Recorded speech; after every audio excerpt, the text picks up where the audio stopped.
Hello, and welcome to Let's Pour with Patty. Thank you so much for joining me on this wild and wacky ride as I experience the joys and share with you the wonders of creating with fluid art. Stick around,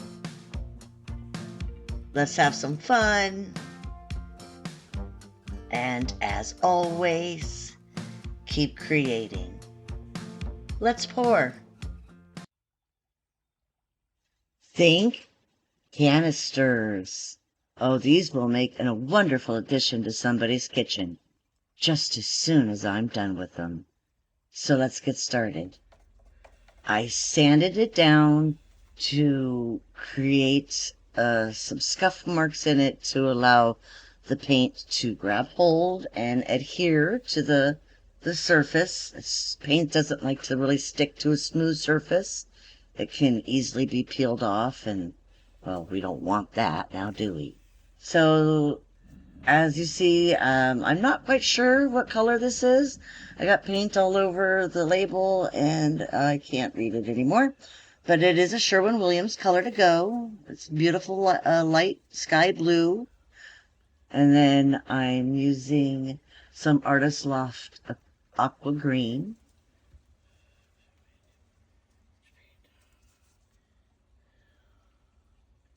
Some Artist Loft metallic cobalt blue, one of my favorite colors. Some Creative Inspirations Payne's Gray.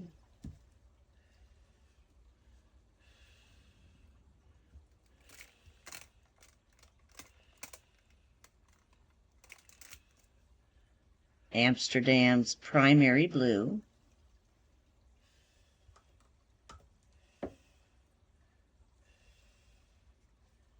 A custom blue that has like a whole bunch of different colors in it, but some of it in there is the folk art dragonfly glaze, I think it is.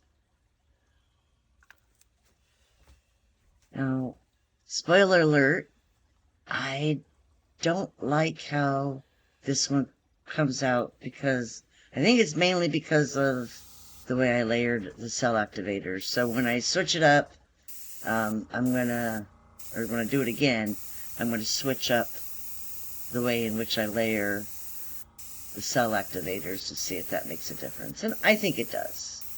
I mean, this was close, but the blue just wasn't playing nice. Try to blow out the middle a little bit more, break the surface tension, which often allows more cells to form, which it might have, but I just felt like it was just way too much blue. So I tried something really silly, actually, and I just tried to add more cell activator. But there's not enough paint underneath it to glide over. So, I mean, yeah, I got it to blow out a little bit. But, yeah, that was a epic fail. You know, you gotta try things once in a while to just see if they work. And when they don't, you regroup, try again. So let's try that again. Now I've already got paint down, so let's just layer the paint colors again and see if that works. I don't want to waste too much paint, so I'm going to layer them the same way. I think it should be mentioned that these are my standard paint pouring paints, just mixed with paint and US Floetrol. Except for this time, I'm going to add a custom mica powder mixture. Here it is right here, which is a color shifting from Let's Resin and Abalone by TLP. I'm not sure what the color shifter is. I recently just got those ones. So as I said, I switch up the order in which I put the cell activators down. Now let's get it centered as much as possible. and then we'll blow it out. I like using my airbrush to blow out my blooms.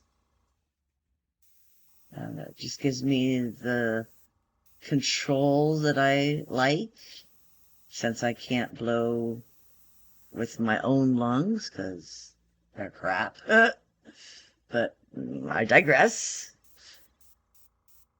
So it's still kind of bunching up there, but I blow out the center like I just did, break up the surface, and give the cells time to develop.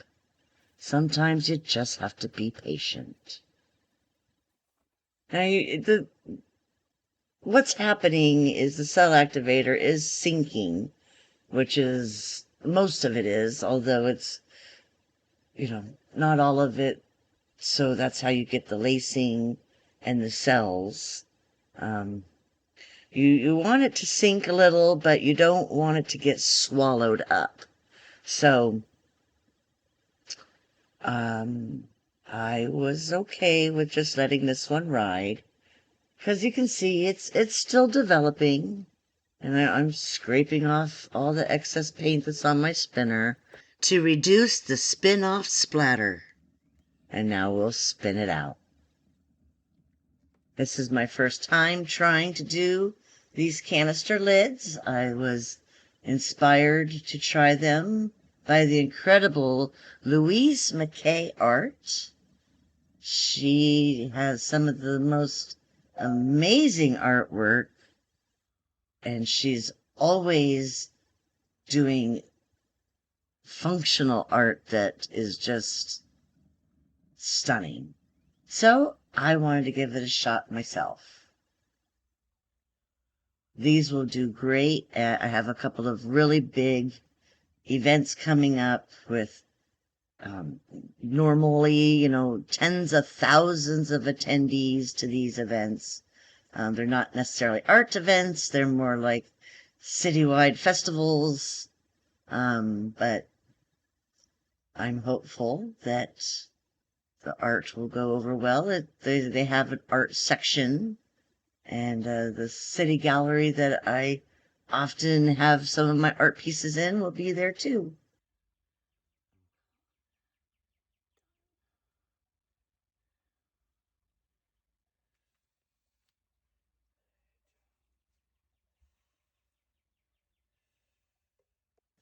So here's the first one. I like it. Now let's do that again. We'll speed it up, put some music on, and you can enjoy. See ya at the end.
dried beautifully.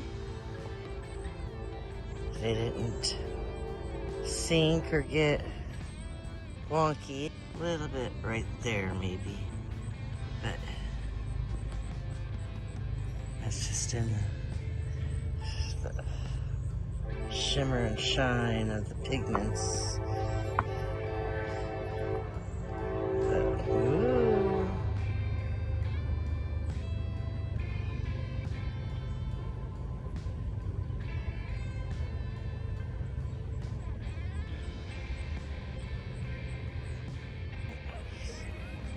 Yes. These are going to be beautiful. Just gotta clean up the edges, resin them before I can take the tape out. So you're not going to see the finished product for a couple of weeks.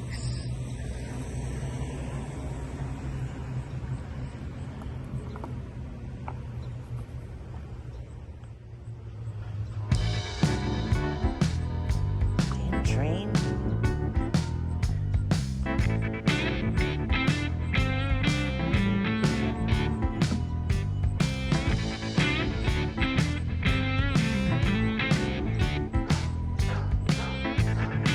Well, thank you again for joining us for another week of the Creative Art Collective, brought to you by the amazing Taslima Maya Art, who was up just before me. Let's Pour with Patty. And then after me is Casey of CWV Artistry, followed by Sheldon Briscoe of Shell Rock Art. We're on every Saturday starting at 6 p.m. UK, 1 p.m. Eastern. Thank you so much. Love you all for joining me. Remember, smash that like button. And if you haven't yet, consider subscribing. It means the world to me. And as always, keep creating.